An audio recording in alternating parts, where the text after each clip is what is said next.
Tak ada kerja lain, suruh orang. Asal ada je ustaz datang kat surau tu, suruh tahnik anak dia. Asal ustaz datang, suruh tahnik anak dia. Budak tu dah berdiri, kau nak tahnik apa lagi? Tolong ustaz hajat. Mesti tak? Budak tu pun datang dekat. Buka mulut. Oh, tentulah ilaha illallah tu. Betul. Kalau boleh yang tahnik baby, carilah ustaz yang tak merokok. Cari imam yang merokok kan payah. Imam nak sementara tunggu baby tu siap sokok tu. Sudah lah. Jap. Habis dia pun nak macam ni. Dia pun nak ambil lah kurma tu. Cecahlah air sikit. Air zam-zam masuk dalam mulut dia. Kumam. Bercampur dengan rokok tu. Asap rokok tu. Dia ambil, ditonyoh kat budak tu. Bila dia tolak ke langit, budak tu berkerut muka baby tu. Budak tu berfikir tu, cuma orang tak dengar je suara hati dia. Ini dan hil ni, tahu budak tu. Tu sebabnya cari ustaz yang tak mogok. Kan? Tu. Peranan ibu bapa mendidik anak-anak mendapat madatilah, pastikan tu pertama. Kedua apa? Kegagalan seorang ayah menyediakan ibu.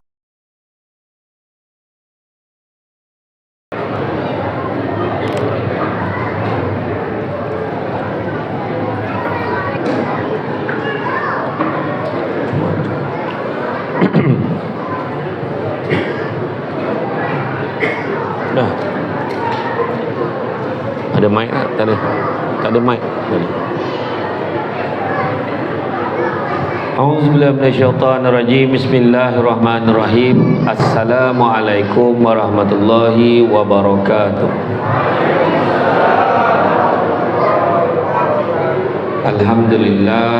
Alhamdulillahillazi arsala rasulahu bil huda wa dinil haqqi liyuzhirahu ala dini kullihi walau karihal kafirun walau karihal musyrikun walau karihal muslimun.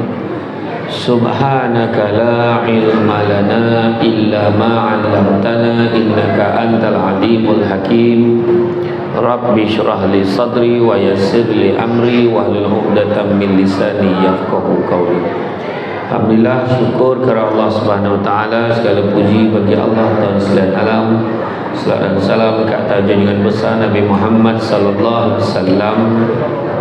Terima kasih banyak saya ucapkan kepada tuan pengurusi acara, bahagia tuan pengurusi surau, tuan imam, barisan jawatan kuasa penggerak aktiviti surau. Itu juga jawatan kuasa khas program Mahabbah 3.0. Tahniah diucapkan atas kejayaan pengajuan program hari ini. Bersyukur kita kepada Allah Subhanahu wa taala kerana dengan limpah dan izin yang dapat kita bersama-sama pada malam ini berada di dalam majlis ilmu yang mana Nabi sebut barang siapa yang mengikuti jalan-jalan ke majlis ilmu maka Allah akan anugerahkan kepadanya jalan-jalan ke syurga. Amin. Mudah-mudahan jangan lupa hashtag pergi syurga balik lagi. Hari ini tuan-tuan dan puan sekalian, tajuk telah diamanahkan, mardatillah. Mencari mardatillah adalah derita cari bahagia. Kalau kita tengok bagi seorang muslim, hidup kita ni memang sepatutnya target hidup kita adalah mencari keredaan daripada Allah Subhanahu Wa Taala. 5 benda yang kita nak cari dalam hidup. Mula-mula 3, lepas tu 5. 3 yang pertama yang kita nak cari. Hidup kita ni cari 3, kejar 3 perkara. Pertama, kejarlah apa yang disebut sebagai hidayah. Hidayah. Kadang-kadang tak dapat dia hidayah walaupun nama isteri dia hidayah. Nama anak letak hidayah. Hidayah ni apa? Hidayah ni petunjuk daripada Allah. Kenapa penting nak cari petunjuk daripada Allah ni? Supaya dapat beza benda buruk dengan benda baik. Pada orang yang tak ada petunjuk, yang tak ada hidayah, benda buruk rasa baik, benda baik rasa buruk. Pergi surau pun dia rasa buruk. Dia rasakan kalau kau pergi surau, orang cakap apa pula, selama ni aku tak pergi. Dia fikir macam tu. Orang yang belum dapat hidayah. Tapi mahabbah dia datang. Contohlah kan, ada orang jual-jual kata kat surau. pergi tengok kan. Ada orang tu dekat luar jadi tak masuk dalam, sebab dia lagi seronok pergi gerai-gerai jualan daripada masuk ke surau. Wahal dah boleh dah dekat sangat dah. Benda ni berlaku di Mahabbah kawasan lain, bukannya di Bandar Tasik Puteri, bukan. Sini okey, ada tempat lain macam tu ya. Jadi pertama cari hidayah, yang kedua kejar apa? Maghfirah, kejarlah keampunan daripada Allah Ta'ala. Melainkan kalau ada orang sini yang yakin, alhamdulillah, setakat bulan Disember ni lah, dah masuk Disember, belum ada dosa lagi tahun ni. Contoh, tolong angkat tangan. Yang angkat tangan tu pun berdosa dah, sebab tak sedari dia berdosa kan. Jadi makna kata kita ada dosa, macam-macam kita cakap, macam-macam kita kata. Apalah orang ni, kenapa lah buat program macam ni, kenapa? Ada je benda nak komplain. Ada manusia yang macam tu. Jangan risau, setiap taman perumahan akan ada wakil dia. Yang tak puas hati aja. Semua salah yang orang buat ni. Orang buat program tu salah, buat ni salah, buat tu salah, itu ni salah, semua salah. Dia mencari salah memang jumpa kan. Jadi minta ampun kepada Allah. Rugilah hidup kita kalau Allah tak ampunkan kita. Dan ketiga, kejarlah apa yang disebut sebagai rahmah. Maksud rahmat ni, hanya dengan rahmat Allah kita boleh masuk syurga. Dan kalau nak dapat rahmat Allah, tak ada cara lain, beribadahlah sebanyak-banyaknya. Tu sebab kena datang surau. Mahabbah ni saja nak bagi orang datang ramai-ramai. Mudah-mudahan dia datang kat persekitaran surau dan akhirnya dia lajak masuk dalam. Ada yang baru tahu dah ada sempat semayang kat luar ni, sebab selama ni tak datang surau. Yang dia ingat dulu yang dalam tu je. Dia ingat dia buat apa bumbung macam ni. Nak bagi tahu ni, orang surau nak bagi tahu betapa mahalnya kos nak buat ni. Tengok tu, bukan pakai bim biasa. Bim mahal ni, kukuh. Semua ni bukan free. Tu mesej yang nak disampaikan kan? Semuanya memerlukan kepada RM, ringgit Malaysia. Jadi pada semua yang hadir, janganlah buat-buat tak nampak tabung-tabung surau. Jadi sama-samalah kita menyumbang. Baik-baiklah kabur kan, kain plekat tak ada poket, tak usah kan? Ada yang datang purposely memang pakai kain plekat supaya dia tak boleh capai apa-apa. Tapi tak apa, zaman sekarang ni dunia tanpa sepadan. Dasar langit terbuka, minta aja nombor akaun surau daripada Yang Tuan Kuasa. InsyaAllah niat kita malam ni, niat dia dah dapat pahala. Dan bila tiga-tiga ni ada, kita nak balik pada apa 5 yang kena ada dalam diri kita. Pertama, sabar. Hidup dalam dunia ni kena sabar. Sabar banyak-banyak. Kena sabar. Sabar ni pula ada 3. Sabar untuk taat perintah Allah, sabar untuk meninggalkan larangan Allah, dan juga sabar dengan ujian dan dugaan. Saya tak nak cerita pasal tu. Kedua, syukur. Bersyukur dengan apa yang kita ada. Kenapa manusia tak boleh syukur? Ada 2 sebab. Sibuk tengok apa yang orang ada sampai terlupa apa yang dia ada. Dan yang kedua, sibuk melihat kelebihan orang lain hingga terlupa melihat kekurangan orang lain. Siapa tengok kekurangan orang lain, dia akan lebih bersyukur. Tengok orang tu lebih, orang tu lebih, sampai bila pun dia tak akan bersyukur. Dan bukan itu juga saya nak cerita ini. Ketiga, kena ada hikmah dalam diri. Percaya pada hikmah. Ada ujian tertentu, ada benda baik ni Tuhan nak bagi aku. Percaya pada hikmah. Keempat, redha. Kelima, ikhlas. Mana hikmah saya tak nak cerita panjang, dan juga ikhlas tak payah cerita panjang. Kita tahu ikhlas ni buat satu tidak mengharapkan balasan, tapi panjang lagi huraiannya. Hari ni nak cerita tentang redha, iaitu mardatillah. Kita cerita tadi. Apa maksud redha? Apa beza redha dengan pasrah? Tu kita nak cerita. Yang lagi 4 lagi tak sempat cerita malam ni, maknanya confirm kena panggil lagi. Tak kira lah siapa pecamah-pecamah lain yang diwar-warkan sejak daripada semalam sampai besok. Saya tak kira lah. Tapi mana yang saya ni tak selesai, ada lagi, makna kena panggil lagi. Tak kira lah bila. Mungkin 2 tahun lagi ke 3 tahun lagi, tak kira, kita sambung. Okay? Tapi bila sebut redha, apa beza redha dan pasrah? Jangan risau. Penceramah kalau tanya, dia jawab balik semula. Sebab semua macam tak berminat nak menjawab soalan tu. Itu kan. Apa beza redha dan pasrah? Pasrah ni tiba-tiba pula nak tercokik pula kan. Pasrah ni menerima tapi hati dia sakit. Menerima dengan hati yang sakit. Redha pula menerima dengan hati yang ikhlas. Nak bagi faham contoh macam ni ayat orang perempuan pasrah. Contoh nak bagi faham. Nak buat macam mana? Dah itu jalan yang suami akak pilih. Akak terimalah walaupun sakit. Benda ni tak ada mana-mana perempuan yang suka pun. Akak pun tak suka.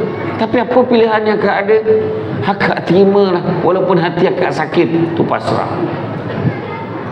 Redha macam ni. Mungkin dah ni rezeki akak. Akak nak buat macam mana kan? Akak syukur dan akak berdoa mudah-mudahan suami akak dia beri kekuatan untuk melaksanakan tanggungjawabnya dengan baik. Dia tak lupa pada akak, tak lupa pada yang lain. Ini suatu perkara yang baru buat akak. Akak tak biasa, tapi akak akan cari jalan insya-Allah. Mudah-mudahan Allah mempermudahkan hubungan baik akak dengan isteri baru abang kamu ni. Orang lelaki jangan risau, itu tak akan berlaku. Ini ilustrasi ini hanya sekadar untuk tujuan akademik dan rujukan semata-mata. Macam tu. Sebab tengok perempuan tadi dah macam ni, dah muka tak puas hati. Wah, hal tu contoh nak bagi faham aja. Redha ni menerima, kan? Dan kalau kita tengok seperti mana Allah Ta'ala sebutkan dalam surah Al-Baqarah ayat 207, di antara manusia ada orang yang mengorbankan dirinya kerana mencari keredaan Allah, dan Allah Maha Penyantun kepada hamba-hambanya. Jadi satu persoalan yang besar, kenapa kita memerlukan sangat redha Allah Subhanahu Wa Ta'ala? Adakah manusia boleh hidup tanpa redha Allah sebagaimana orang-orang yang kufur? Telah jelas dalam Quran, seseorang yang mendapat keredaan Allah bermakna dia memperolehi nikmat yang amat besar ketika menuju akhirat, sesuai dengan surah At-Taubah ayat yang ke-72. Allah menjanjikan kepada orang mukmin lelaki dan perempuan akan mendapat syurga, di bawahnya mengalir sungai-sungai. Mereka kekal di dalamnya dan mendapat tempat-tempat yang bagus di syurga Adnin. Dan keredaan Allah itu lebih besar, itulah kemenangan yang agung. Dan jika merujuk tafsir Ibnu Katsir, kita tengok dan keredaan Allah lebih besar itu membawa maksud kemenangan yang agung, membawa maksud keredaan Allah terhadap orang beriman sangat besar, agung dan lebih berharga dari kenikmatan yang mereka miliki di syurga. Maknanya keredaan Allah tu lagi besar daripada kenikmatan di syurga. Ya. Hadis Nabi SAW menjelaskan tentang ayat ini. Sesungguhnya Allah akan berfirman kepada segenap penghuni syurga, wahai sekalian penghuni syurga, mereka menjawab, kami penuhi panggilanmu wahai Rabb kami, dan kebaikan berada di tanganmu. Lalu Allah berfirman, apakah kalian redha? Mereka menjawab, mengapa kami tidak redha wahai Rabb kami, sementara engkau telah berikan kepada kami apa tidak pernah berikan kepada siapa pun dari makhluk. Digambarkan dalam kitab Mukasyfatul Qulub daripada Imam Al-Ghazali, sekumpulan manusia dapat masuk ke dalam syurga. Ni dengan cerita ni mesti best. Orang perempuan cukup gamar dengan cerita. Macamnya macam tu cerita kan. Sekumpulan manusia dapat masuk dalam syurga. Bila masuk dalam syurga, terkejutlah dia melihat singgahsana, permaidani indah, buah-buahan, makanan-makanan, minuman yang lazat, syurga yang mengalir di bawahnya sungai-sungai. Yang mana sungai ini boleh mandi, boleh dimandi, boleh diminum. Makanannya lazat, singgahsana yang hebat. Kemudian Allah memberitahu kepada malaikat, wahai malaikat, kau bukakanlah tabir ini supaya mereka dapat melihat wajahku. Maka malaikat pun menjawab, ya Allah, mana mungkin mereka boleh melihat kepada engkau ya Allah, sedangkan di atas dunia dahulu mereka ini derhaka kepadamu ya Allah. Maka Allah jawab, bukakanlah tabir ini. Dengar ni betul-betul, ni soalan bocor ni. Bukakanlah tabir ini biar mereka dapat memandang kepada wajah aku ini. Kerana sesungguhnya mereka di atas dunia dahulu, mereka pernah menangis kerana Allah. Dalam tu tak ada mention menangis kerana drama Korea. Dia tak ada mention menangis sebab drama pukul 7 melastik ke hatimu. Tak ada. Perempuan itu tak ada. Menangis kerana Allah, tu point dia. Maka malaikat pun buka lah tabir tu tadi, lantas semua tadi langsung bersujud. Allah Ta'ala beritahu, wahai manusia, bangunlah, sesungguhnya di sini bukan tempat beramal, di sini bukan tempat bersujud. Syurga besok tak payah beramal, kau sujud apa hal? Macam tu lah Allah Ta'ala tanya. Tak ada dekat syurga besok kita dah masuk syurga, kita cakap, weh Zuhur dah masuk lah. Tak ada orang tanya. Jadi Allah tak cakap, bangun, sini bukan tempat beramal, sini bukan tempat bersujud. Apakah kamu tidak redha kepada aku? Allah Ta'ala tanya. Maka jawab manusia tadi, mana mungkin kami tidak redha kepadamu ya Allah, sedangkan kau telah menggunakan kami sesuatu yang tidak pernah dilihat dari mata, tak pernah terdengar ke telinga, dan tak pernah terbayang ke hati. Makna benda tu semua unsankerable, cakap orang rawak. Maknanya tak ada. Kalau kita bayangkanlah, kalau Steven Spielberg dia buat filem terhebat sekali, tajuknya Paradise, syurga, jangan risau, tak sama. Tak pernah terlihat ke mata, tak pernah terdengar ke telinga, dan tak pernah terlintas ke hati. Itulah hebatnya syurga Allah. Dan nak dapat tu, redha Allah penting, tuan-tuan. Kemudian Allah Ta'ala berfirman lagi, mahukah kalian aku berikan sesuatu lebih baik dari itu semua? Mereka menjawab, apakah lebih baik daripada itu? Allah berfirman, aku berikan keredaanku untuk kalian sehingga sesudah ini aku tidak akan pernah lagi murka kepada kalian untuk selama-lamanya. Hadis riwayat Bukhari dan Muslim. Dosa dengan Allah diampunkan jika seseorang itu bertaubat dan menyesal atas segala perbuatannya serta bertekad untuk tidak mengulanginya lagi. Namun sekiranya perbuatan maksiat yang kita buat itu melibatkan kaitannya dengan hak manusia, maka syaratnya ada 4, iaitu ketiga-tiga syarat yang saya sebut tadi ditambah dengan satu syarat lagi, iaitu memohon kemaafan daripada orang yang kita zalim. Maka dosa dengan manusia sangatlah berat. Itu sebab malam ni kita buat program Mahabbah 3.0. Mahabbah ni kasih sayang sesama kita dalam masyarakat. Kadang-kadang macam mana nak suruh datang surau sesaja susah. Kita buat program. Kebetulan ramai yang cari beg yang jahit tu. Ada kat bawah tu, nurul bawah tu, saya nampak tu kan. Kebetulan dia datang, sebab dia datang tu, dia tengok, lah dia pun pergi surau punya. Dia ingat jirannya yang seorang tu tak pergi tu, dia ikut tak pergi tu. Aku kena pergi juga ni. Mungkin sebab tu dia pun datang kan. Ada drone tu. Saya tak boleh lah membuat macam seolah saya tak nampak. Tak boleh. Tengok juga. Ya Allah,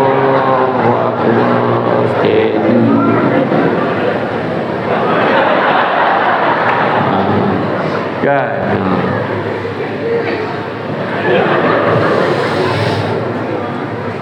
Dia tak beritahu 3, 2, 1 action.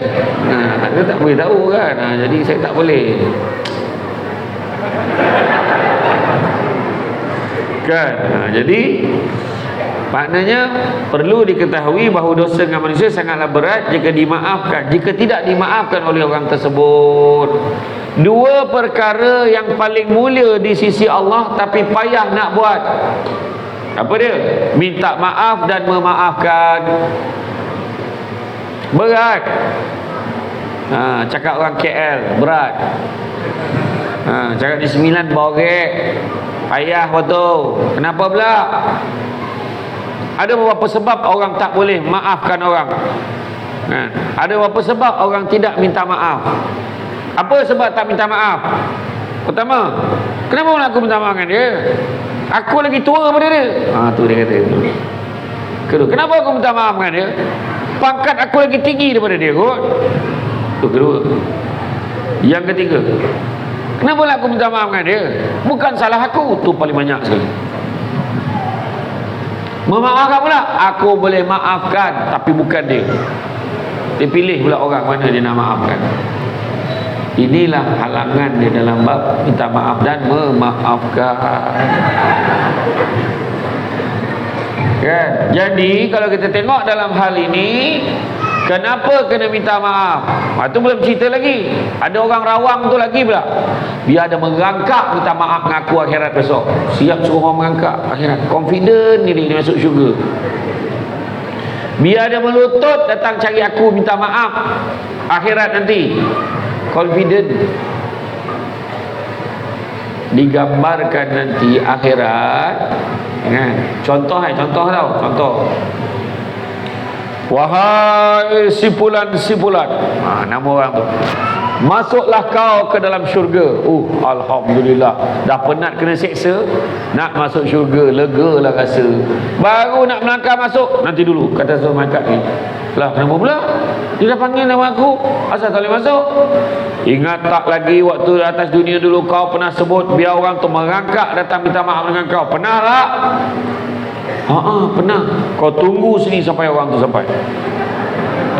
Dia pun tunggu. Kawan tu dah lah kena seksa 1000 tahun.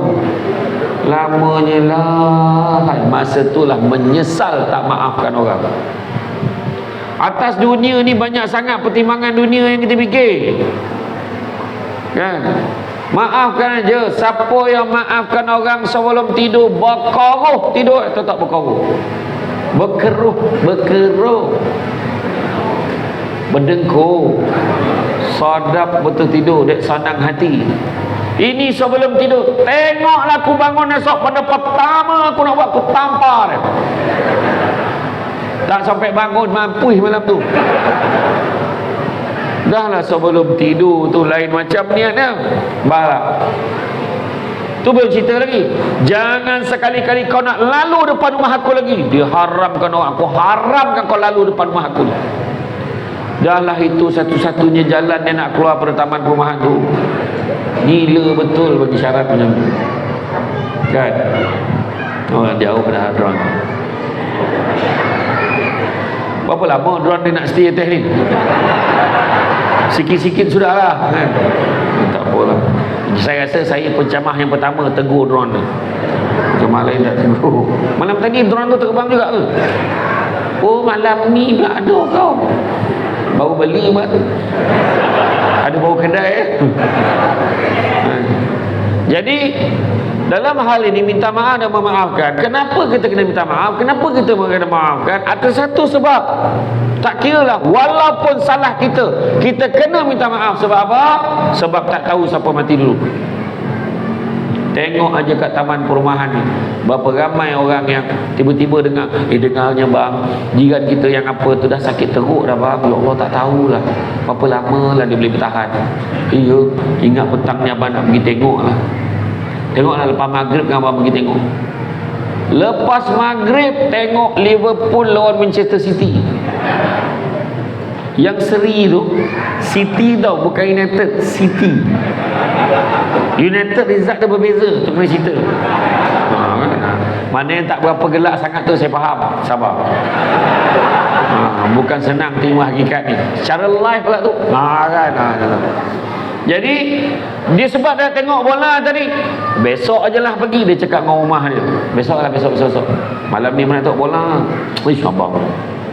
Malam tu meninggal orang. Ayat dia, aku baru nak pergi tengok. Meninggal dah dia. Bukan baru nak tengok. Memang kau boleh tengok, kau tak tengok. Kau nak tengok bola. Itu cerita. Itu mujur orang tu yang meninggal. Bayangkan kita meninggal dulu tak sempat minta maaf. Macam silap-silap yang sepatutnya kita rasa dia akan meninggal tak tahu bertahan, elok pula dia datang macam Yasin untuk kita. Sebab kata jangan berkira. Ada satu syarat nak minta maaf, ada satu syarat untuk memaafkan. Apa syaratnya? Syaratnya adalah tidak ada syarat. Itu syarat. Ada seorang ni, satu hari tu Nabi duduk dengan para sahabat, duduk dekat masjid.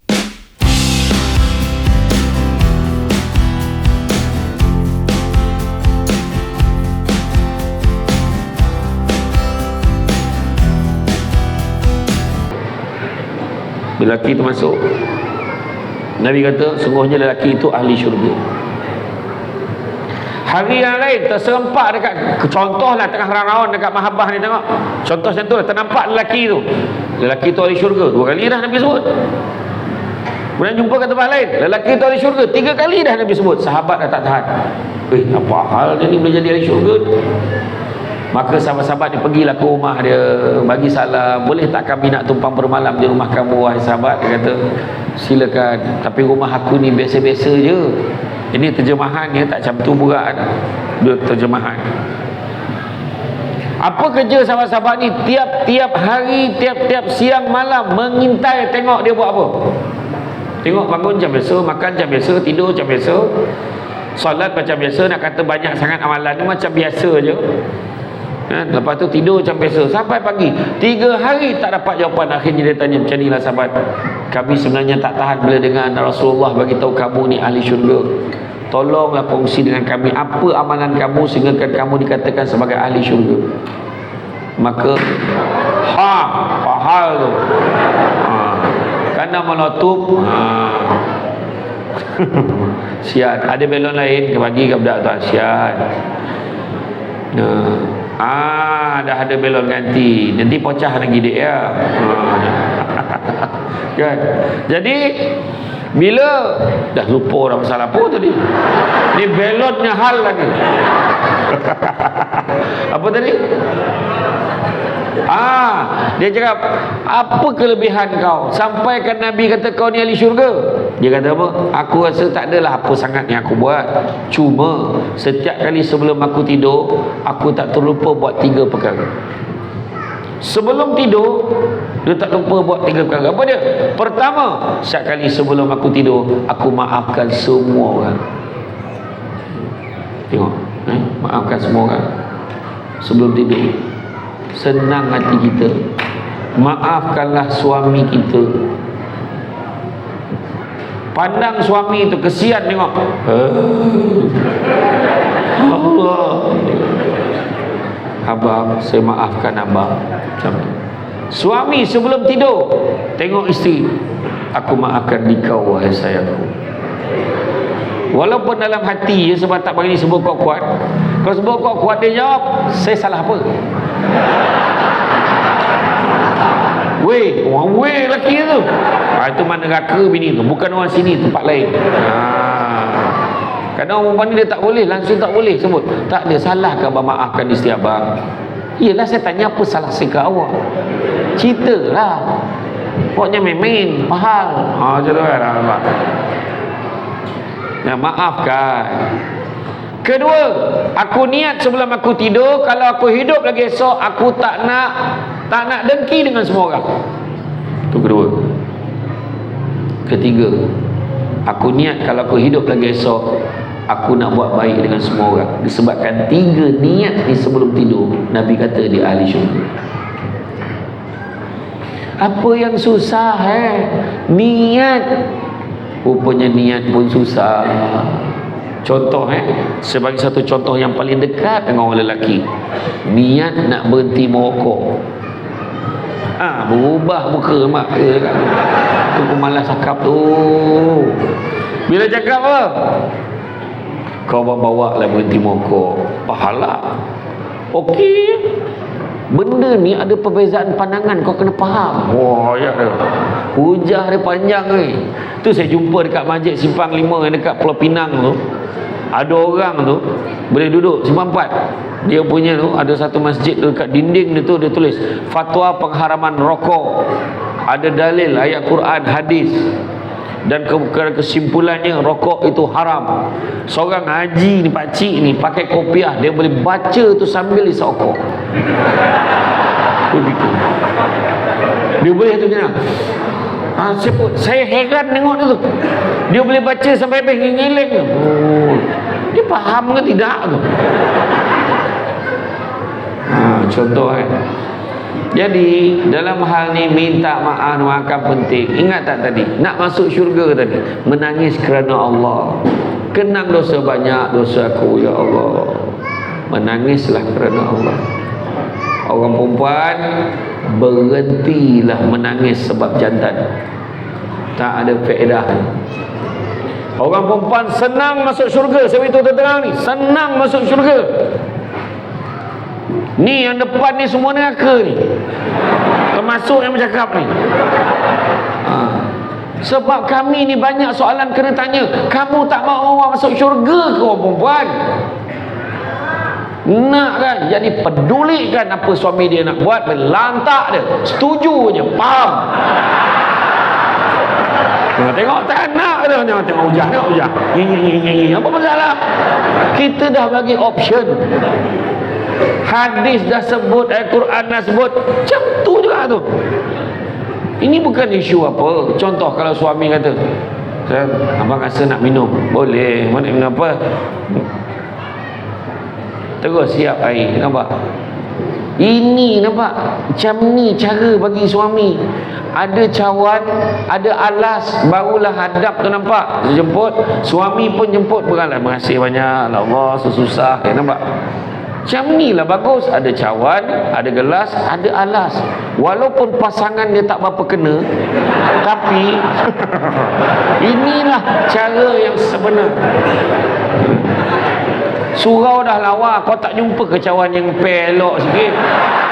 Bismillahirrahmanirrahim. Tak adalah, gurau je, okey je. Alah ustaz, cawan gelas mana pun sama, rasanya sama je. Memanglah, nama pun air kosong kan tak? Datang je jauh tuan-tuan, penceramah top 5 Malaysia, air kosong. Tak adalah, syukur dengan apa yang ada saja je nak buat point. Tak adalah. Jadi macam tu, orang perempuan senang nak masuk syurga, tapi itulah dia, ikut aja. Kalau suami kata sayang nak air, boleh. Mana air apa, cakap je. Dah lama abang tak makan nasi goreng lato-lato.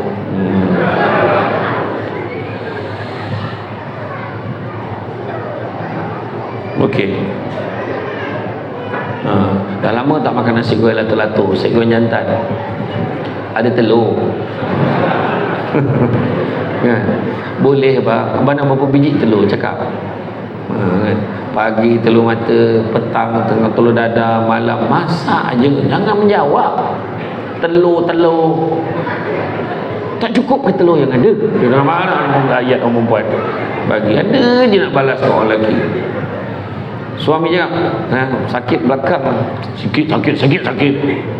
Saya ni beranak lagi teruk sakit. Dia baca dia bukit beranak, habis lah kita.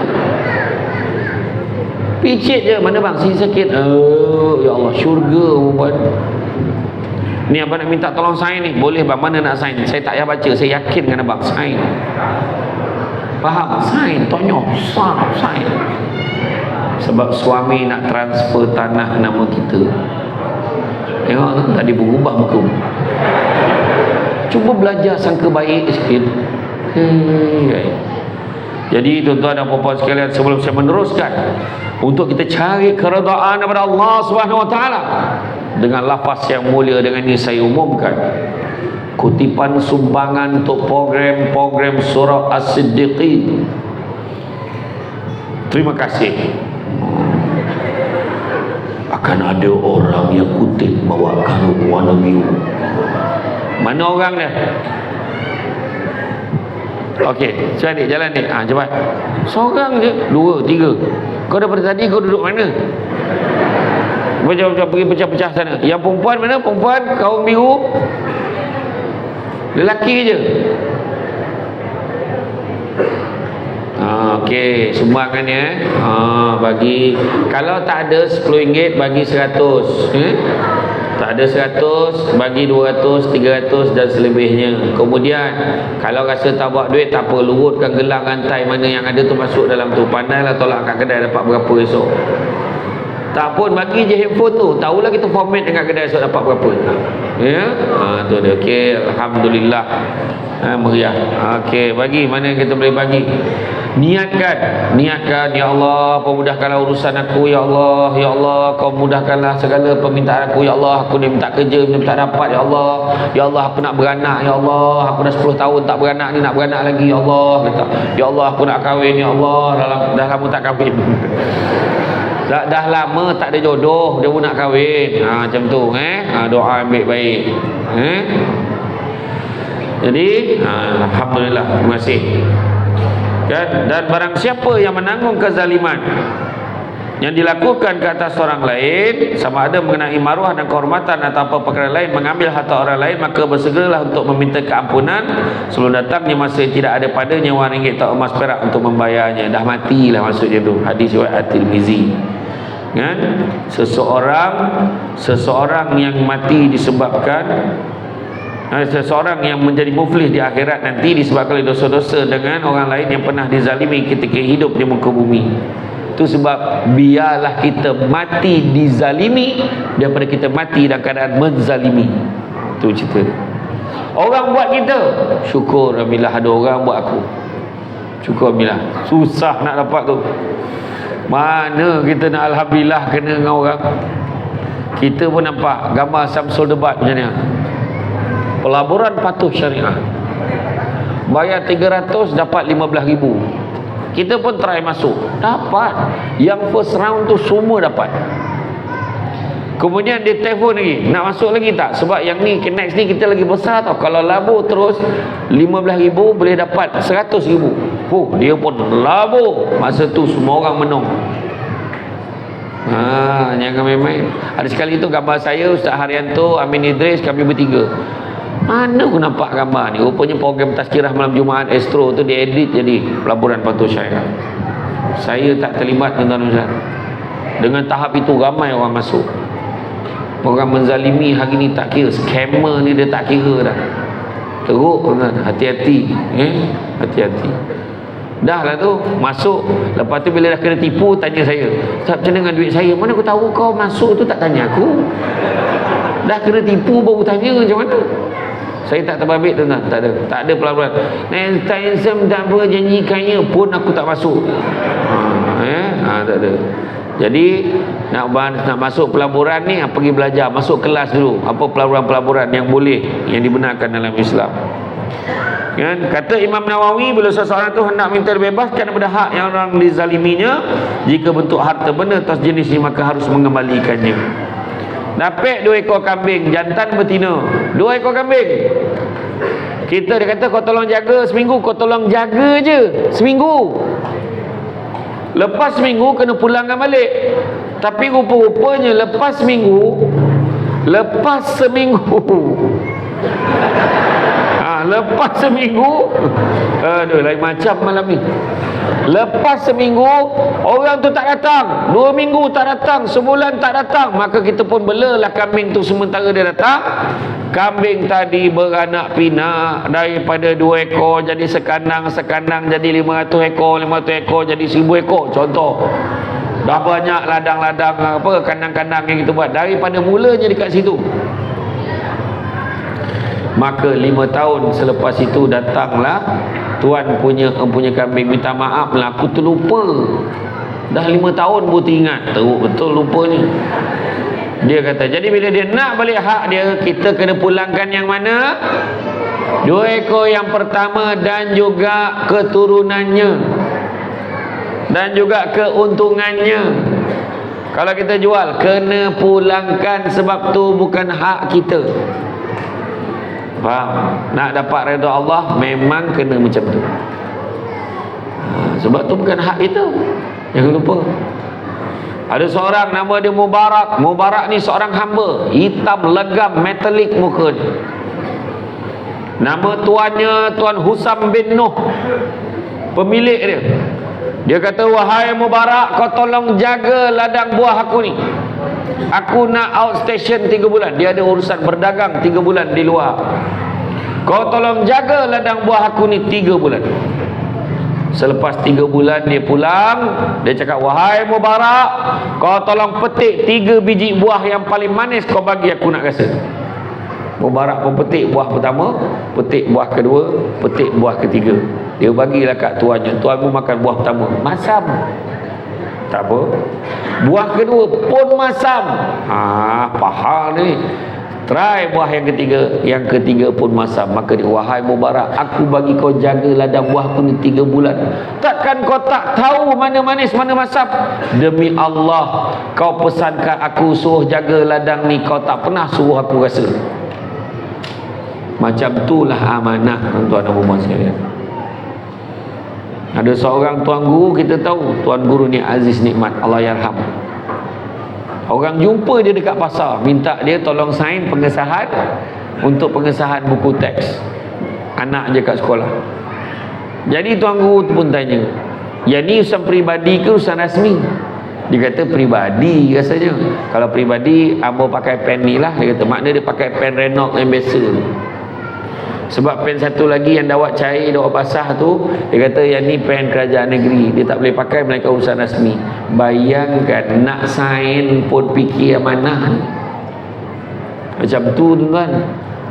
Cuba kalau kita berada di tempat Mubarak tadi, jaga 3 bulan dusun durian.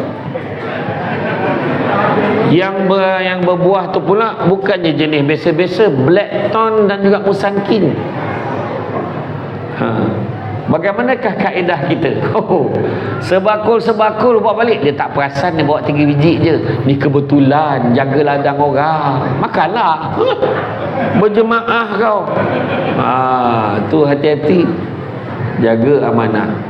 Suami bagi duit dekat isteri. Sayang, ini duit ni gunakan untuk belanja dapur. Jangan guna untuk make up. Faham? Itu amanah. Kalau nak guna untuk jual make up, abang, saya punya blusher dah habis, saya punya mascara dah haus. Boleh tak saya nak beli daripada duit belanja yang abang bagi suruh beli barang dapur tu? Boleh, pakailah. Suami okey, tapi minta izin. Kena minta izin. Penting tau minta izin. Redha seorang suami itu mustahak untuk seorang isteri. Iya. Itu sebab saya kata tadi, orang perempuan kalau taat, bayang, jaga solat, jaga puasa kata Nabi, jaga maruah diri, maruah suami, taat perintah suami. Kalau kamu jaga keempat-empat ni kata Nabi, masuklah ke dalam syurga mengikut mana-mana pintu, mengikut pilihan hati kamu. Tapi orang perempuan tak nak. Solat tu okey, puasa tu okey, tapi tang jaga maruah diri kadang-kadang tak jaga. Dekat surau ni eloklah nampaknya pakai telekong. Bila kat luar, ya Allah, pakai tudung, bajunya ketat sangat. Nak keluar rumah tanya, abang okey ke? Tak ketat ke baju ni? Okey je. Kalau suami kata okey, lepas. Janganlah, tukarlah, ketat sangat. Aku tengok menggeram. Jom keluar, pergi tukar baju. Keluar pula, masuklah tukar baju. Tukar baju yang longgar sikit. Tapi janganlah macam guni. Malu maruah suami. Sebab maruah diri, maruah suami kena jaga. Nampaklah. Dah lah pakai baju ketat, tudung tu pula tunjuk dekat dada tu pula. Dekat dada ada manik-manik tu. Manik-manik tu ada tulisan. Kita yang silau-silau ni terpaksa baca apa ditulis tu. Dah dekat-dekat rupanya ditulis apa, tengok-tengok. Allah Allah, lain macam tu. Hui, baju budak sekarang. Lepas tu kita buat astagfirullahalazim, dia pun menjeling. Menjeling. Rupanya kat belakang ada tulis, kalau nak cakap astagfirullahalazim. Nanti banyak, kau tahu tak, bini si siapa tu jatuh maruah suami. Jaga maruah diri, jaga maruah suami. Dan yang keempatnya, taat perintah suami. Itu pun ramai tak taat. Abang tadi kebetulan grup ni kan, dia orang ada bincang, grup surau ada bincang nak buat lawatan. Lawatan ke mana? Pergi Hanyai. Boleh ke? Berapa hari? Dalam 5 hari 4 malam. Hotel semua siap, tapi tak apalah, duit tak apalah, duit saya kata boleh diusahakan kan, sebab abang boleh bayar kan. Jadi itulah ni nak minta izin abang. Macam mana pula kan tak minta izin? Cuba tengok cara perempuan minta izin. Kalau suami kata macam ni, tak payah pergilah. Kalau dah pergi nanti pergi dengan abang. Bila?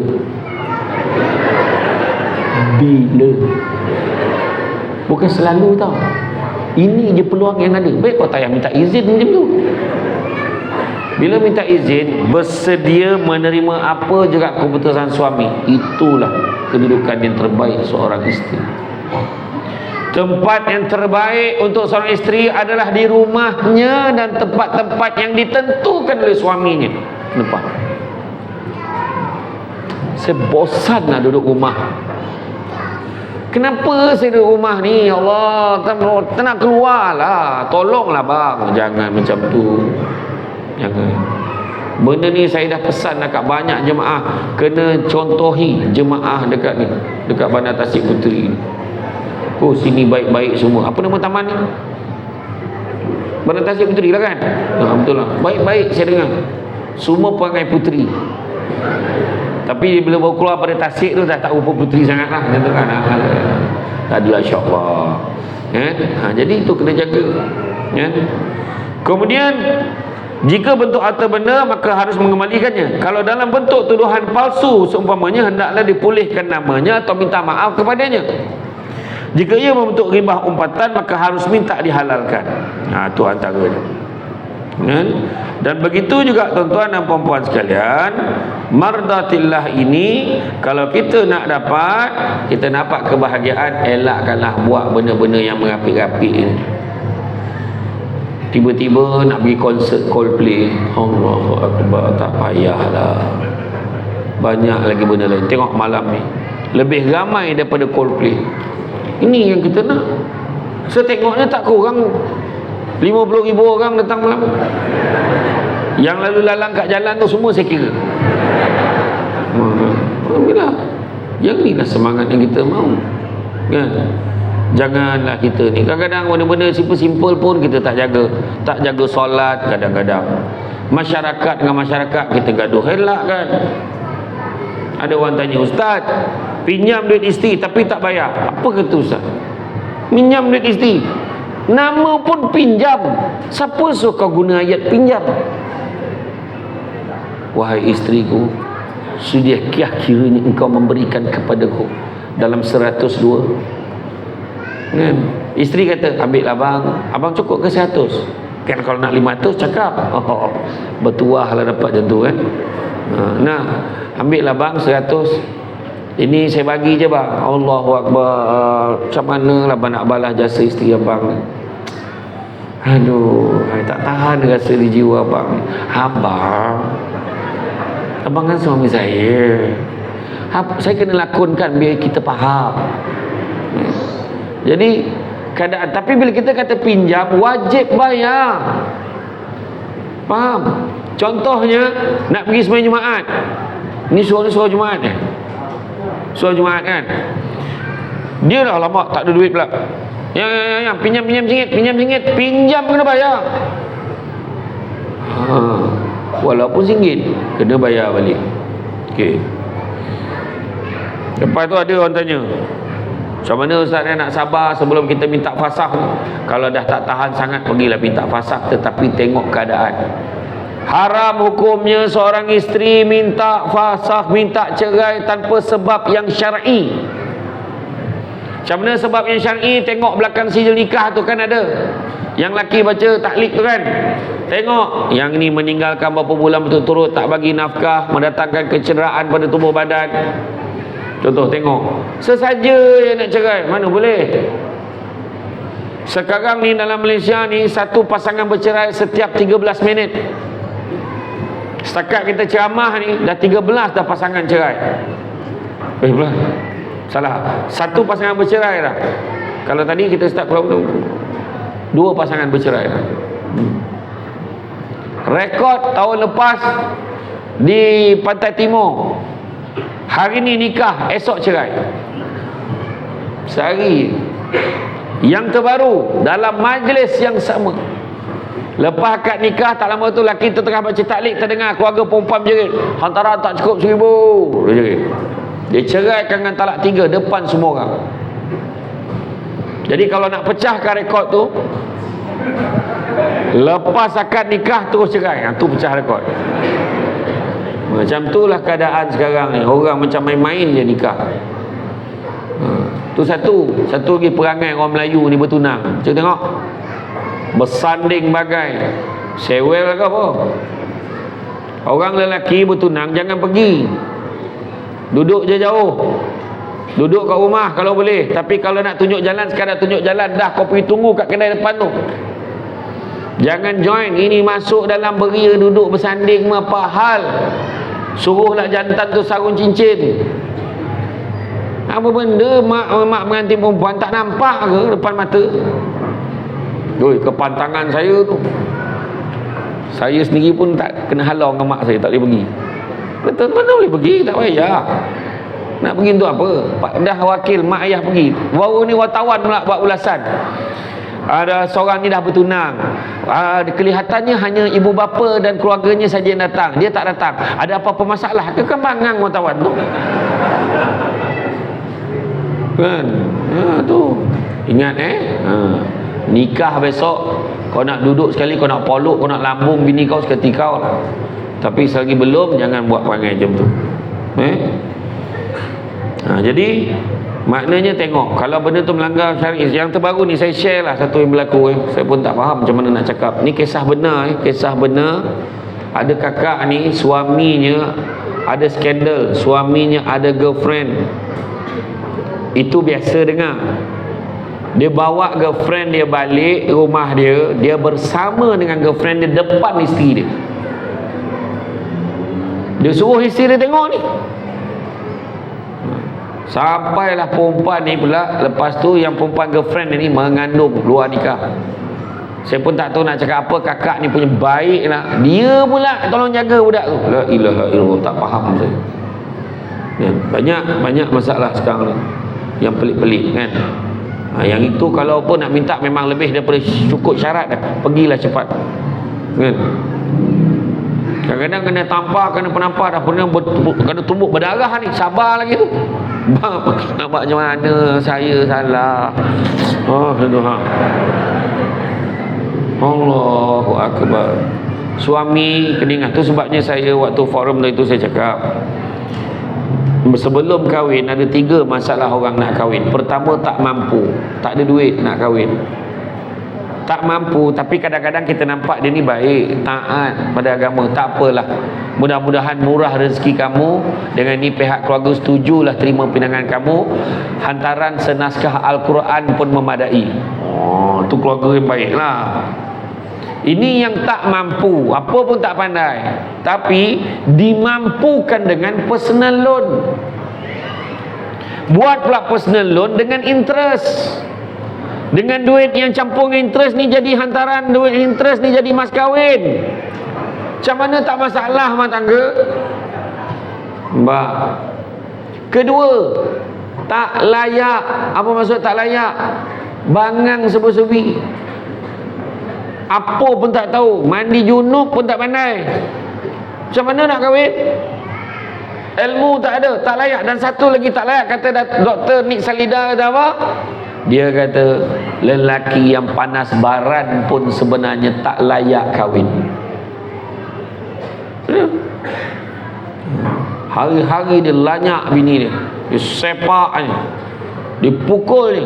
Itu sebab saya pesan, kalau siapa yang menikahkan anak dia,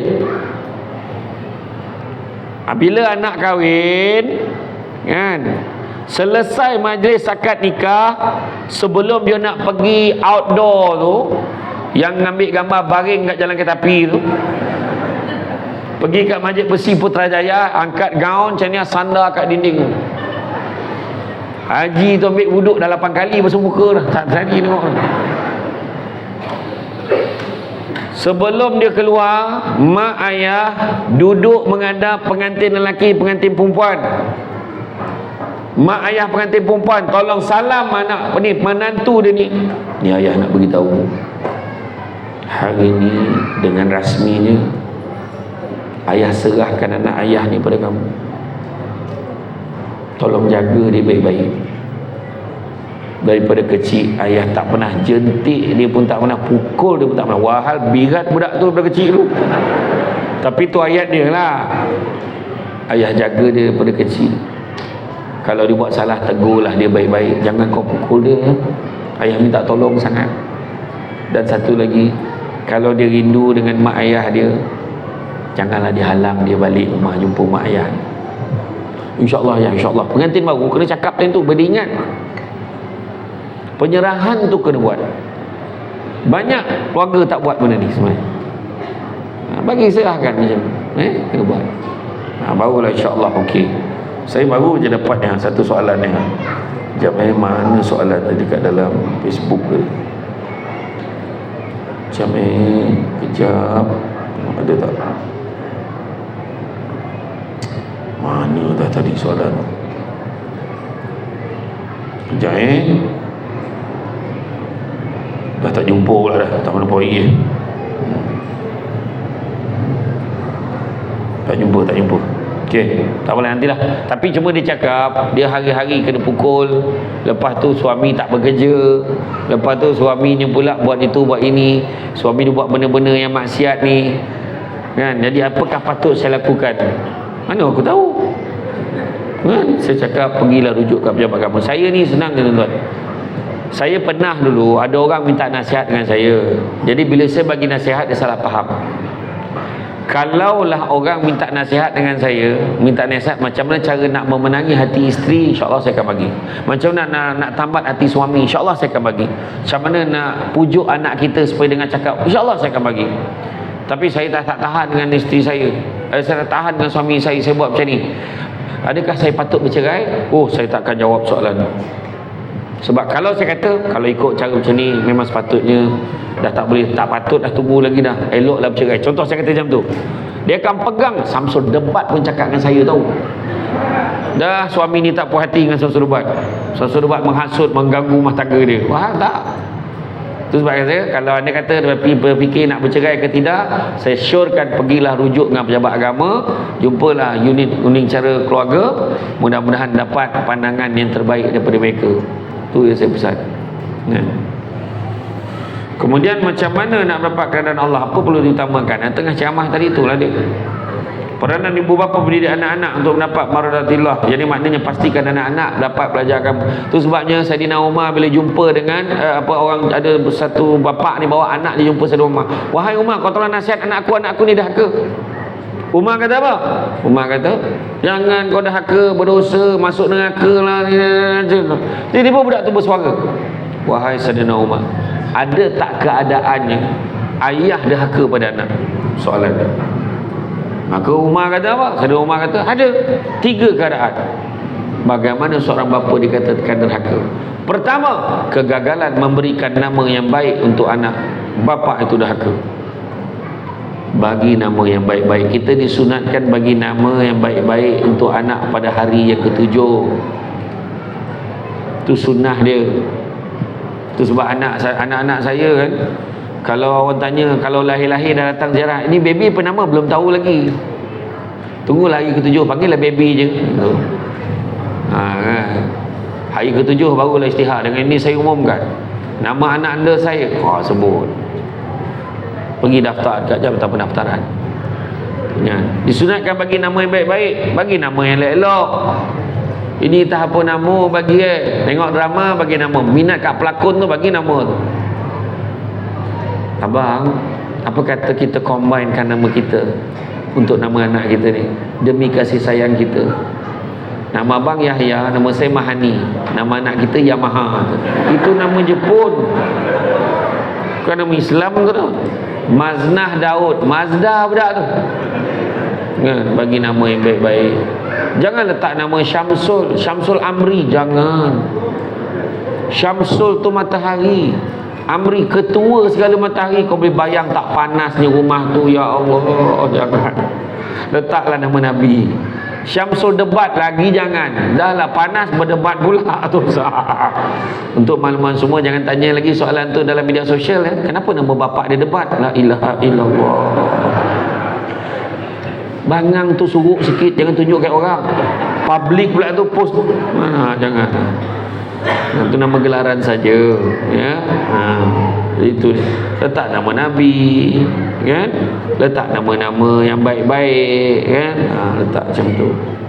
Ya. Kemudian anda kata, kalau contoh ayah aku derhaka, wahai Umar. Kenapa pula? Sebab dia letak nama aku ni kumbang hitam, maksud dia dalam bahasa Arab.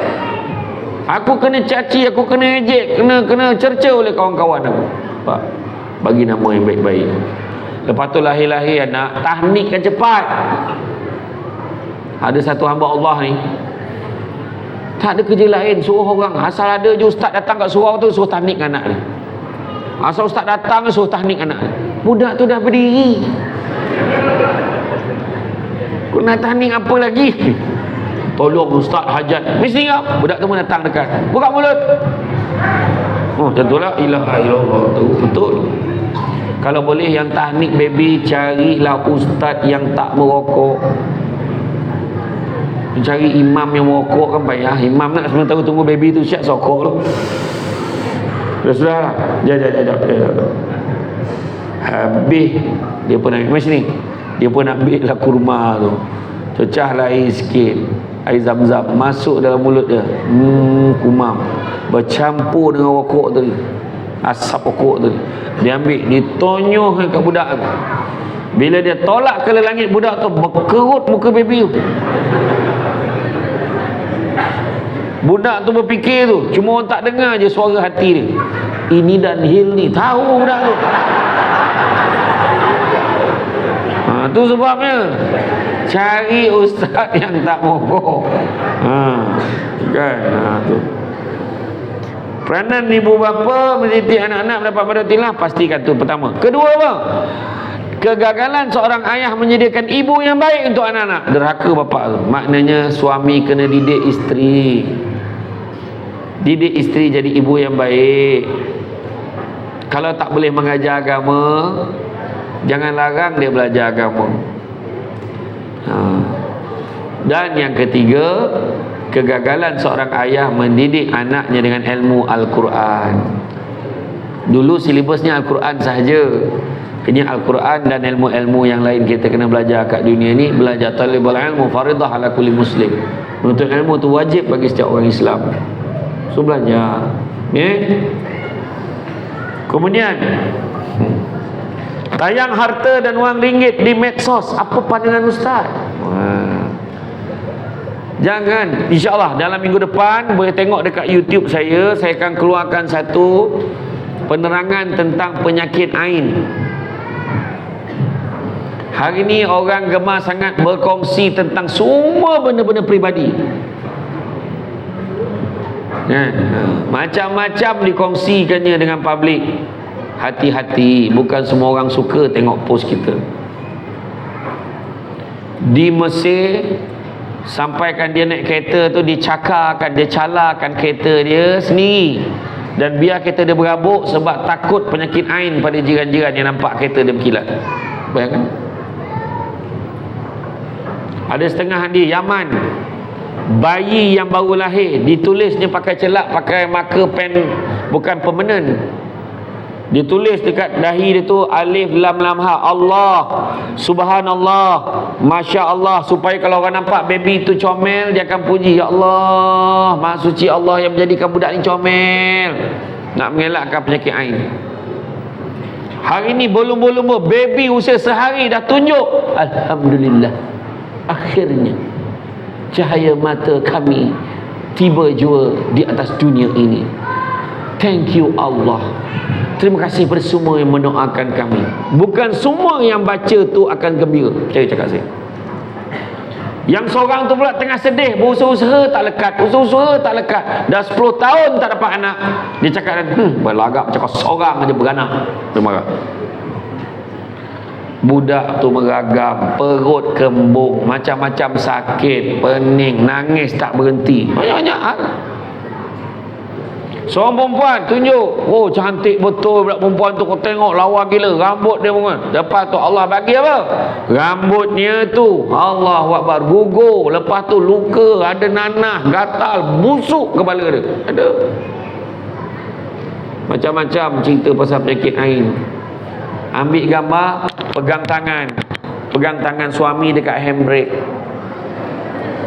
Ambil gambar, kaulah segalanya.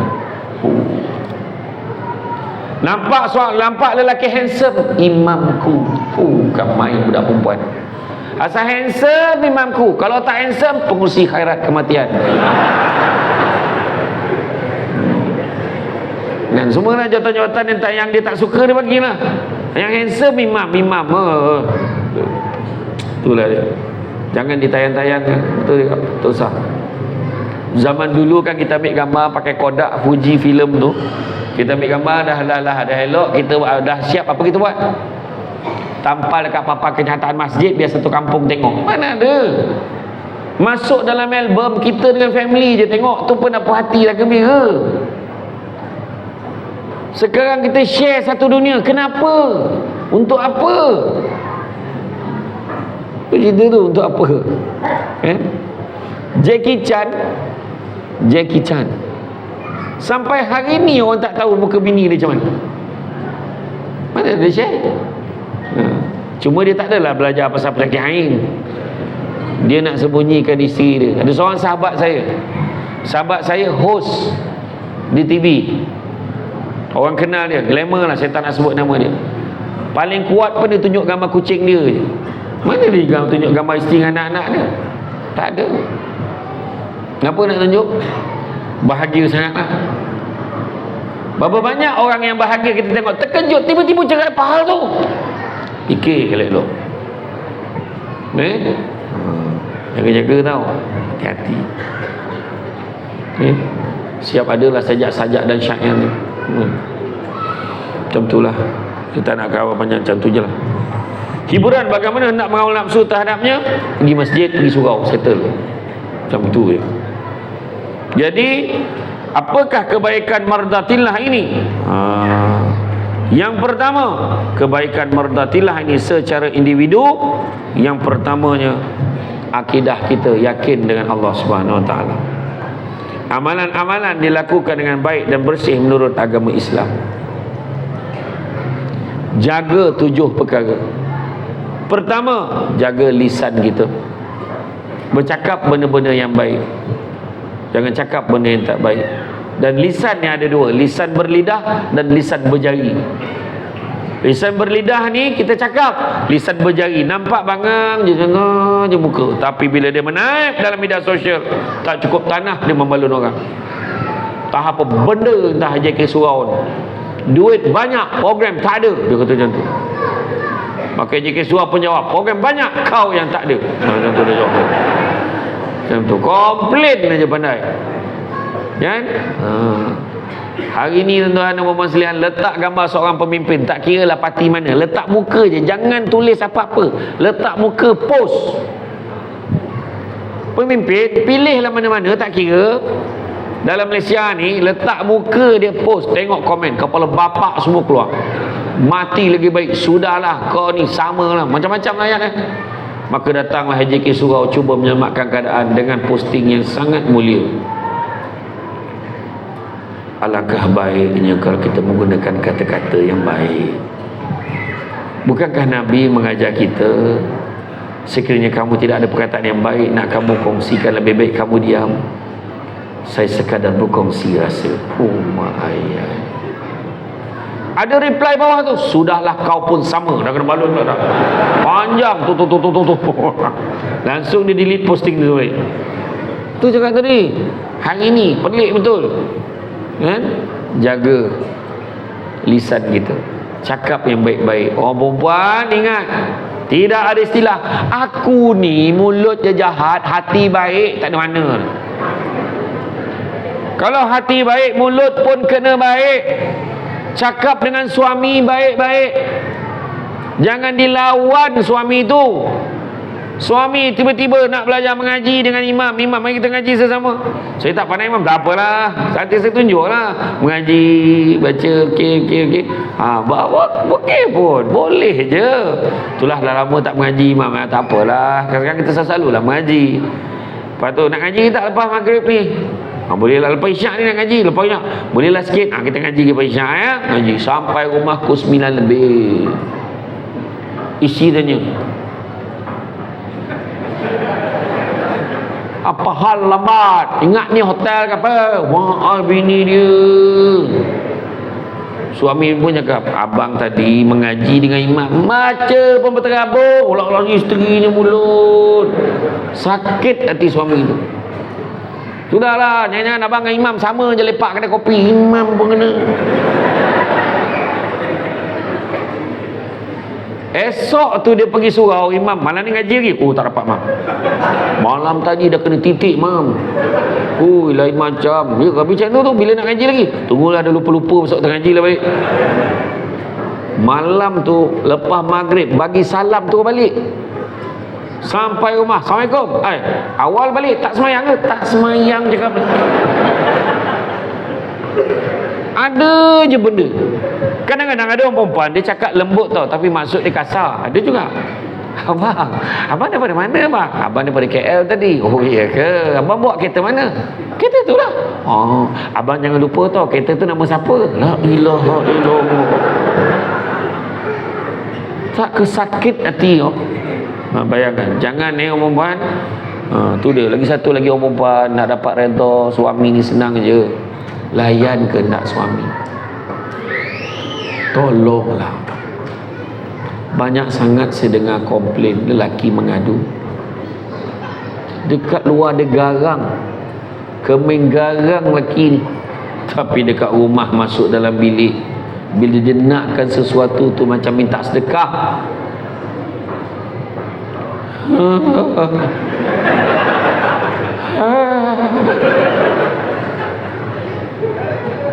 Macam tu sian betul.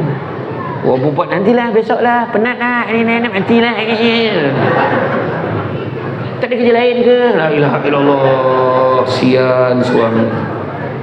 Orang lelaki dia lagi tua, dia lagi manja tau. Betul. Ini suami tu macam tu lah. Tak ada kerja lain, dia marah lagi. Jangan. Layan suami sebaik-baiknya. Ada satu kisah ni. Satu kisah saya share satu kisah. Seorang lelaki ni dia mengadu dengan ustaz ni. Ustaz, pening pula saya ustaz, nama isteri saya tak nak layan saya ustaz. Macam-macam cara dia cakap. Sibuk lah, penat lah, inilah, teruk sangat ke? Teruk ustaz. Berapa kali kamu? Dalam setahun tu adalah 2-3 kali. Ui, teruk betul tu. Tak apa, bawa dia jumpa dengan saya. Tahulah saya nasihatkan. Lepas tu dia datang. Apa hal ustaz? Dia sound ustaz tu. Tak adalah, saya tanya, betul ke kamu ni tak layan suami kamu sangat? Ustaz, saya ni sibuk tau. Saya salah seorang daripada jawatan kuasa pelaksana program Mahabbah 3.0. Contoh. Saya sibuk. Mak masak-masak catering, saya jaga babak program saya, penyelaras. Saya bukannya apa. Saya memang penat. Dan kalau saya layan pun, dalam setahun tu adalah 2-3 kali, okey lah tu. Tanggungjawab saya besar pada komuniti. Jadi ustaz ni pun apalah akal aku nak cakap ni.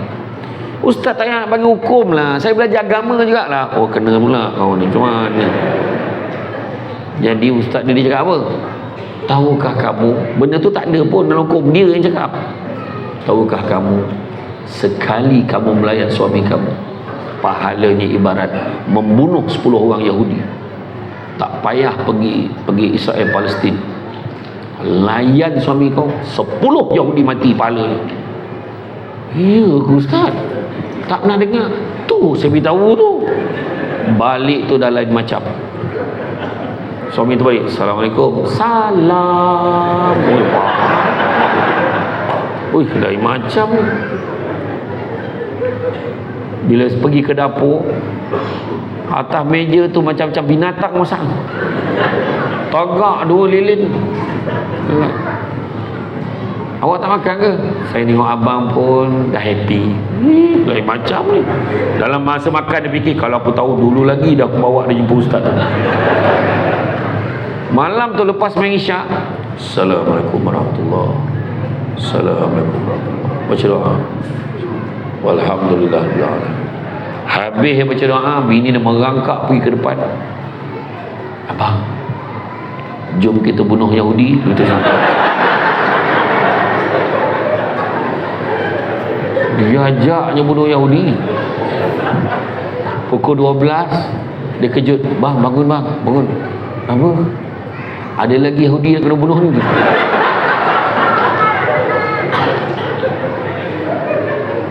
Pukul 3 dia kejut lagi, bang bangun bang. Apa? 10 Yahudi lagi bang. Pukul 5 dia kejut lagi, bang bangun bang. Apa dia? Suami dia dah marah. Apa dia? Tak ada subuh. Ingat apa tadi? Suami pun bangun, masuk bilik air, ambil wuduk apa semua, baru pukul 5 suku. Tengok dia pun duduk tunggu kat ujung katil tu, tunggu subuh masuk. Isteri pula rapat dia, abang macam sempat dia lagi bang bunuh Yahudi. Suami ni, kau ni nak bunuh Yahudi ke nak bunuh aku? Dia kata. Saya sebenarnya malas buat cerita ni tuan-tuan. Balik kan tengok, Ustaz balik lu nak bunuh Yahudi dah. Tu malas cakap tu. Aku malas buat cerita ni sebenarnya. Kan tu cerita ni. Macam tu lah. Sabar kak, terbayang pun nak tu kak. Tak adalah. Kalau apa cakap, tapi kalau nak mengajak tu bagilah hin. Perempuan, ingat Nabi pesan, layanlah suami kamu walau di belakang unta sekalipun. Tapi janganlah sesaja cari belakang unta tu. Maksudnya suami kata on tak on? On. Macam tu. Sayang, abang nak keluar sekejap, jumpakan kawan abang. Jangan lambat tau. Malam ni, tengok, sebelum minta dah beritahu. Kalau boleh macam tu. Lepas tu lelaki, janganlah cakap direct. Jom kita tut. Jangan. Anak-anak dengar. Pakai kod rahsia. Pakai kod MOS. Sayang, apa dia?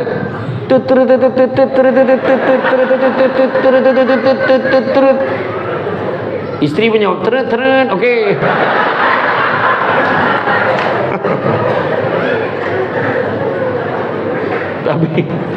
Tapi jangan pakai kod yang sama. Takut anak perasan. Sayang, belum tengok dulu lepas ayah cakap tak lama tu mak mesti masuk dalam bilik dia tahu. Tahu apa. Kan? Tak apa, layan. Secara individu. Kemudian apa? Yang kedua kena jaga. Tadi itu lisan. Yang kedua apa? Jaga hati. Buang tamak, buang sombong, buang dengki. Buang benda-benda tak elok dalam hati kita. Nak pula kita bermasyarakat ni, tak usah tertamak. Sesama. Jangan sombong-sombong. Nak belagak dengan apa? Sampai masa pencen masuk dalam. Belagak dia pejabat. Oh, dia pangkat nombor 1. Kau tak tahu dia dekat pejabat nombor 1 tu. Tiba-tiba pencen kat ujung tiang masjid. Jadi apa? Awak. Yang ketiga, jaga apa? Jaga pandangan mata. Pandang yang baik-baik. Pandang mak ayah dapat pahala. Kalau mak ayah tak ada, ziarah kubur dia. Jauh sangat, tak apa, sedekahkan, doakan pada dia. Kedua, pandang suami, pandang isteri dapat pahala. Dengan syarat pandang suami dan isteri sendiri.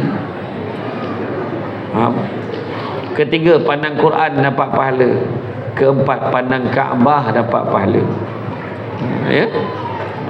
Pandangan mata kita jaga. Kemudian yang keempat apa? Jaga perut. Apa maksud jaga perut? Bukan boroi tak boroi. Jangan benarkan benda haram masuk dalam perut kita kalau nak dapat redha Allah. Nabi pesan anak-anak Adam kalau diberikan 2 lembah emas, dia akan minta lembah yang ketiga, tak pernah cukup. Dan Nabi pesan juga, Nabi beritahu, carilah rezeki yang halal, sesungguhnya yang halal itu cukup buat kamu. Nabi kata, barang siapa yang membenarkan benda-benda haram masuk ke dalam perutnya, nescaya malaikat di langit dan di bumi akan melaknatnya selama sesuai selagi mana benda-benda haram itu ada di dalam perutnya. Wa nauzubillah, minta jauhkan. Ingat. Dan Nabi juga sebut, manusia yang paling kaya adalah manusia yang merasa cukup dengan apa yang dia ada. Itu yang keempat, jaga perut. Kelima, jaga tangan. Tangan kita banyak bantu-membantu. Ni nak buat program ni semua bantu-membantu. Tadi patutnya duduk dekat sofa. Alhamdulillah Haji K Surau bantu saya. Dia letakkan meja kuliah ni dengan kursi ni. Sebab saya tak boleh duduk kat sofa. Saya ni tinggi, nampak menyangkung nanti. Kesian. Tinggi saya 183 cm. Itulah tinggi saya. Jadi terima kasih banyak. Angan angkat tadi, pahala. Susun sejadah kat dalam orang nak semayang, pahala. Kemas, vacuum, sapu, lap, buat persediaan, pahala. Tangan, perbuatan kita. Sedekah tadi, masuk duit, pahala. Tangan, buat. Yang keenam, jaga langkah kaki kita. Kalau nak dapat keridhaan Allah, melangkahlah ke tempat-tempat yang baik. Bila dia meninggal, baru balik daripada surau. Bila dia meninggal, tengah siap nak pergi surau, makna langkah dia terjaga. Bila dia meninggal, baru balik pada pusat refleksologi. Bila meninggal, baru nak pergi urut. Kan tak elok tu. Biar dia dalam keadaan langkah kita melangkah ke tempat-tempat yang baik. Dan yang ketujuh, jaga nak dapat keredaan Allah, maka jagalah ketaatan kita kepada Allah dan Rasul. Jaga ketaatan tu, insya-Allah berbahagialah hidup kita di dunia dan di akhirat. Sebab apa? Sebab begitu juga dalam Quran Allah Ta'ala sebut dalam surah Asy-Syura ayat yang ke-20, Allah Ta'ala beritahu apa? Barang siapa yang mengejar keberuntungan akhirat, kejar akhirat, nescaya kami akan tambahkan keberuntungannya itu. Maknanya dunia pun dapat. Namun barang siapa yang mengejar keberuntungan dunia, nescaya kami akan berikan sebahagian saja daripada keuntungan dunia itu, dan takkan ada satu bahagian pun untuknya di akhirat kelak. Mana nak? Kejar akhirat, dunia pun dapat. Kejar dunia, dapat sikit je dunia itu, akhirat langsung tak dapat apa. Maka lebih baiklah kejar akhirat, tuan-tuan dan puan-puan rahmati Allah sekalian. Jadi tuan-tuan dan puan-puan sekalian, hidup kita ni biarlah mendapat redha Allah. Kalaulah hidup kita mati di penghujung penghidupan kita, kita tak dapat redha Allah, bergantilah jadi orang, tuan-tuan. Sia-sia saja kita hidup. Bayangkan Nabi ketika peristiwa Isra wal Mi'raj, Nabi didatangi oleh perempuan tua bongkok 3. Jibril kata apa? Ni zaman Nabi ni. Maka malaikat Jibril kata, itulah dunia, dah tua sangat dah, tunggu masa nak kiamat. Kalau zaman Nabi dunia dah tua, zaman kita lebih lagi. Jadi buat apa nak kejar sangat dunia? Kan? Buat apa nak kejar sangat dunia? Yang kata populariti, ya Allahu Akbar. Saya ni kalau boleh bayarlah untuk kembali balik ke zaman tak popular, saya lagi suka. Kan? Pergi makan pun susah, kena cari kedai yang tak ramai orang. Masalah ramai yang tak ramai orang tu tak sadar. Kan? Iya. Tu sebab saya kata bersyukurlah dengan apa Allah bagi kat kita. Susahlah kita mengejar lebih daripada kemampuan kita. Sudahlah. Kan? Sampai masanya benda tu semua untuk ditinggal-tinggalkan. Dunia bukan tempat tinggal, tapi dunia tempat meninggal. Ya. Jadi tuan-tuan dan puan muslim, yang secukuplah sekadar tu. Saya tengok cara duduk tadi dah bergalih-galih tadi tu. Saya faham. Kojak melunjuk, kojak lipat, kojak niat. Dah mula kotok-kotok lutut. Orang perempuan tu petang kita pandang dia tu, dia buat tu. Dia pandang. Biar kita nampak. Jadi kalau saya panjangkan lagi ceramah saya, mungkin akan mendatangkan malapetaka dan huru-hara di kawasan ini. Jadi apapun, insya-Allah next time kita sambung lagi beberapa poin yang saya dah janji tadi nak buat. Insya-Allah kalau booking hari ni tak ada apa-apa haram melintang, boleh dapat bulan 7 tahun depan. Tak apa, booking awal-awal kita buat duo Syamsul. Syamsul mana yang datang satu lagi?